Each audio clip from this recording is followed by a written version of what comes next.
بسم اللہ الرحمن الرحیم۔ اسلام اور پاکستان کے دشمن پاکستان کو غیر مستحکم کرنے کی سازشوں میں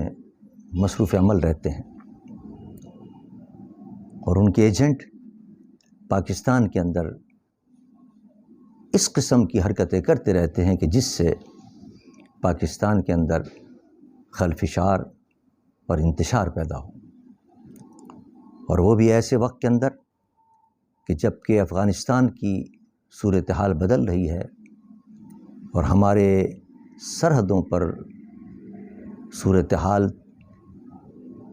بڑی تیزی سے تبدیل ہو رہی ہے اور اس کے اثرات ہمارے ملک پر پڑ رہے ہیں۔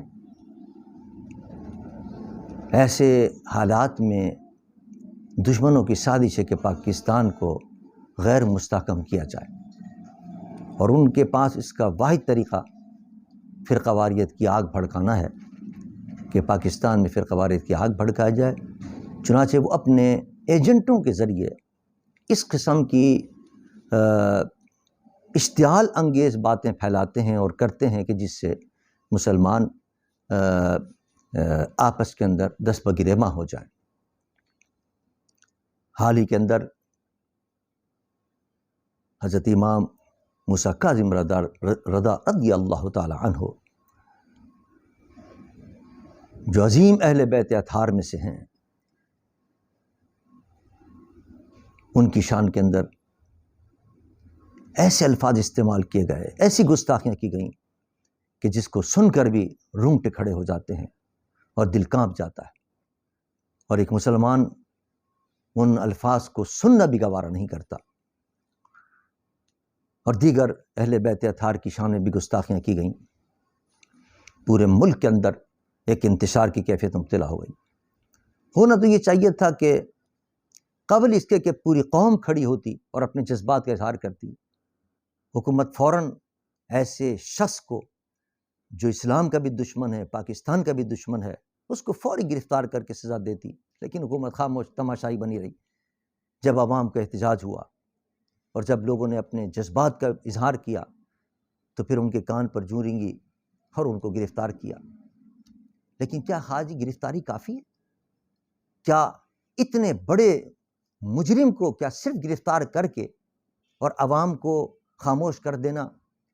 کیا یہ قرین مصلحت ہے؟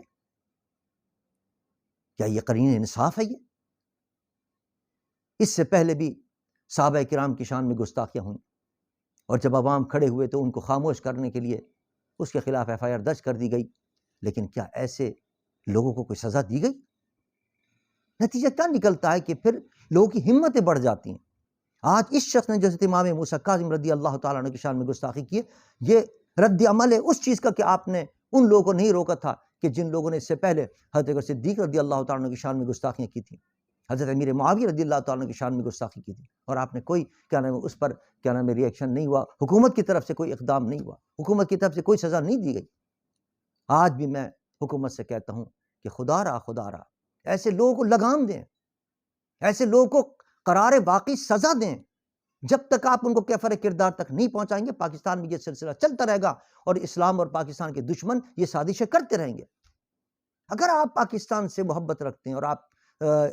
یہ بھی کہتے ہیں کہ ہم ریاست مدینہ کا نظام لا رہے ہیں پاکستان کے اندر، تو کیا ریاست مدینہ کے اندر مدینے والے آقا کے لخت جگروں کو، نور نظروں کو اور ان کے پیاروں کو اس طرح توہین کی جائے گی کہ یہ ریاست مدینہ ہے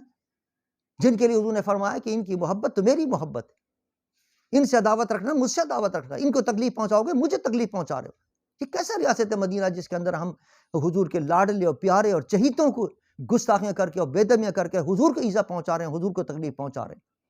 خدا را حکمرانوں کو چاہیے کہ ایسے لوگوں کو کیفر کردار تک پہنچائیں۔ عوام مطمئن نہیں ہوں گے، اور عوام مطمئن ہو یا نہیں ہو، آپ کی حکومت غیر مستحکم ہو رہی ہے، ملک غیر مستحکم ہو رہا ہے۔ ان کی سازشوں کو ختم کرنے کا واحد طریقہ یہ ہے کہ جس شخص نے حضرت امام موسیٰ کاظم رضی اللہ تعالیٰ عنہ اور اکابر اہل بیت اطہار کی توہین میں گستاخی کی، اس کو صرف یہ نہیں کہ پکڑ لیا آپ نے، فوری طور پر اس کو کیفر کردار تک پہنچائیں اور اس کو سزا دیں، تاکہ آئندہ کسی کی ہمت رہو۔ اور یہ جو دشمن سازشیں کر رہے ہیں پاکستان کو غیر مستحکم کرنے کی، وہ سازشیں ناکام ہوں، اور بالخصوص ایسے وقت کے اندر جبکہ ہمارے سرحدوں پر کہیں کشمیر اور کہیں ہندوستان اور کہیں کیا نام ہے افغانستان کے مسائل کھڑے ہو رہے ہیں، اور کیا نام ہے پاکستان پر ان کے اثرات مرتب ہو رہے ہیں۔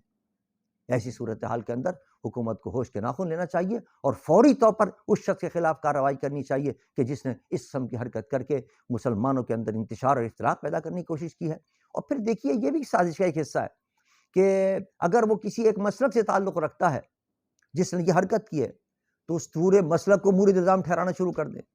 اس پورے مسلک کے اکابرین کو اس کے اندر ملوث کیا جائے کہ صاحب وہ بھی شامل ہے، وہ بھی شامل ہے،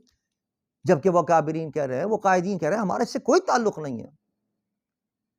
لہٰذا کیوں اس کو ملوث کر کے اس آگ کو مسالک کے درمیان آگ قرار دے کر اور بھڑکانے کی سازش کی جا رہی ہے؟ ایسے لوگوں کو بھی پکڑا جائے اور گرفت کی جائے کہ جو ایک دوسرے مسلک پر الزام ڈال کر اور سارے مسلک کو بدنام کرنے کی کوشش کرتے ہیں اور سارے مسلک کے قائدین کو اس کے اندر ملوث کرنے کی کوشش کرتے ہیں۔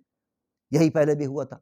کہ ایک نے گستاخی کی اور کیا نام ہے صحابہ کرام کی شان کے اندر، اور تمام مسلک کے جو اکابرین ہیں ان سب کو مورد الزام ٹھہرا دیا گیا کہ یہ سب اس میں ملوث ہے، حالانکہ وہ سب اس کے خلاف گئے ایف آئی آر کٹوانے کے لیے، اس کے اپنے مسلک کے لوگ۔ اور یہی اب ہوا ہے کہ جس مسلک سے وہ تعلق رکھتا ہے، جس نے حاتم بن موسیٰ کاظم رضی اللہ تعالیٰ کی شان میں گستاخی کی ہے، اس مسلک کے اپنے لوگ کہہ رہے ہیں کہ اس کو سزا دی جائے۔ اب بعض لوگ جو ہیں وہ ان مسلک کے اکابرین کے خلاف ایف آئی آر کٹوانے جا رہے ہیں اور ان کو ملوث کر رہے ہیں۔ بھائی وہ جب کہہ رہے ہیں کہ ہمارا اس سے کوئی تعلق نہیں ہے، تو کیوں آپ زبردستی ان کو ملوث کر کے اس آگ کو بھڑکانا چاہتے ہیں اور مسالک کے خلاف جنگ اس کو قرار دے رہے ہیں؟ کوئی مسالک کے خلاف جنگ نہیں ہے، تمام مسالک کے لوگ متحد ہیں صحابہ کی عظمت پر، تمام مسالک کے لوگ متحد ہیں حضور سرور دو جہاں صلی اللہ علیہ وسلم کی عظمت پر، تمام مسالک کے لوگ متحد ہیں حضور کے لاڈلے پیارے چہیتے اہل بیت اطہار کی عظمت پر،